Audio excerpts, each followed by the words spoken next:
नमस्कार शेतकरी मित्रांनो, आपण पाहू शकता इथं 5 बाय 1.5 या अंतरावरती ऊस लागण आणि त्यामध्ये काकडीचे आंतरपीक घेतलेले आहे.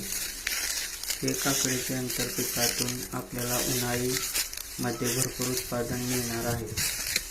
त्यामुळे आपल्याकडे जर पाण्याची व्यवस्था असेल तर आपण काकडी या पिकाची लागवड करून जास्तीत जास्त नफा मिळवू शकतो.